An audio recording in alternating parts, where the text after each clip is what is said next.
Ecco come sono stati riavviati i server di Facebook. Mannaggia tu ha fatto sto quadro, tu ha fatto, già sta. Ciao ragazzi e bentornati in questo mio nuovo video, io sono Michele e scherzi a parte, quello che avete appena visto è un vecchissimo video della mia città, girava tantissimo quando io ero ancora uno studente dell'industriale, ormai sono passati quasi secoli, ma la situazione diciamo che non è stata molto dissimile. Per i pochi che ancora non sanno cosa è successo ieri pomeriggio, perché magari sono andati a dormire presto, beh, ieri attorno alle 17:30 ora italiana sono andati giù offline tutti i server di Facebook, Instagram e WhatsApp. Quello che è stato già definito il crash social del secolo è durato attorno alle 7-8 ore, anche se in realtà ce n'è stato uno di circa 12 ore nel 2019, se non vado errato. Questo ha portato tantissimi disagi di servizi e non parlo solo del semplice utente come me che utilizza Facebook giusto per leggere qualche notizia, qualche cavolata o WhatsApp per chattare, ma specialmente per chi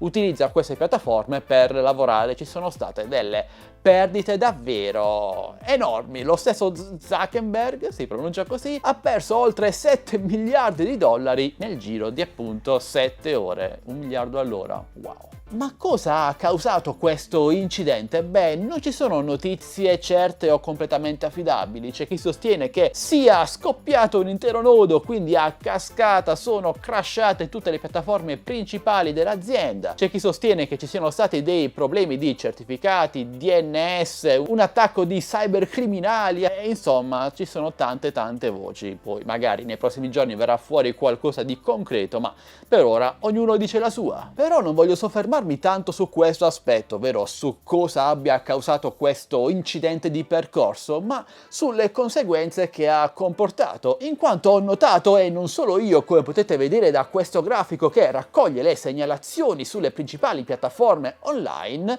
dei disservizi praticamente su quasi tutta l'internet. Vabbè, perdonatemi se uso questi termini un po' spiccioli, ma questa è la realtà dei fatti. Non solo Facebook, WhatsApp o Instagram, anche YouTube andava molto lento, Twitter, il mio sito internet non caricava più, Amazon non riusciva bene a processare le pagine, insomma c'è stato un vero bordello per rendere l'idea. E credo sia stato un effetto un po' a cascata che ha comportato tutti questi disagi. E questo ci fa capire quanto sia delicata l'infrastruttura internet. È una sorta di palla di vetro che potrebbe rompersi da un momento all'altro, come abbiamo assistito solo poche ore fa. E mi è venuto in mente ora un altro motivo che potrebbe aver comportato il casino successo ieri e che è venuto fuori anche su alcuni siti, ovvero le tempeste solari. Sono state smentite, ma sono una delle principali preoccupazioni che potrebbero comportare in un futuro nemmeno troppo lontano il crash completo di internet, quindi stiamo molto attenti anche a questo aspetto. Mettendo ora da parte i servizi che tutto questo macello ha comportato nel giro di pochissime ore,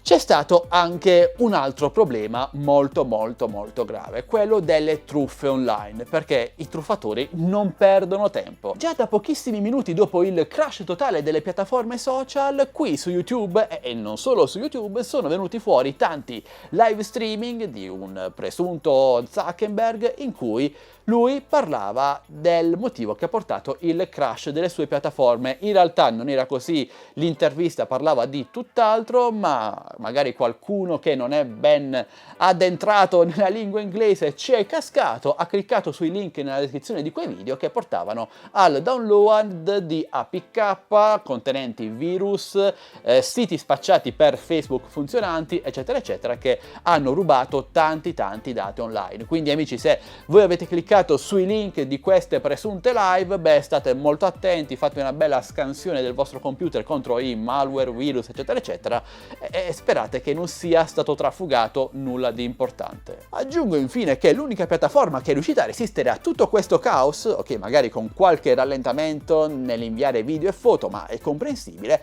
è stata Telegram. Io, ragazzi, da quando uso Telegram ho completamente abbandonato WhatsApp e altri servizi di messaggistica messaggistica simili, perché è davvero completissima, è sicura. Mi sono trasferito lì per quanto riguarda il mio canale Telegram ufficiale TechBest Deals. Se non ci siete già, tra l'altro entrateci, linkato qui sotto in descrizione video, e consiglio questa piattaforma a tutte le persone che cerchino un sistema sicuro, affidabile per inviare messaggi e non solo, senza doversi preoccupare troppo di crash di 7-8 ore come è successo ieri pomeriggio. E questo è tutto, amici. Quel che è successo poche ore fa ci ha permesso di capire quanto noi siamo dipendenti dai social network. Magari diciamo di non esserlo, però quando succedono queste cose andiamo un po' tutti nel pallone. Ora però ditemi voi come avete trascorso le ore di blackout. Io ho visto qualche bella serie su Netflix, tra l'altro vi consiglio di guardare Squid Game, che è una figata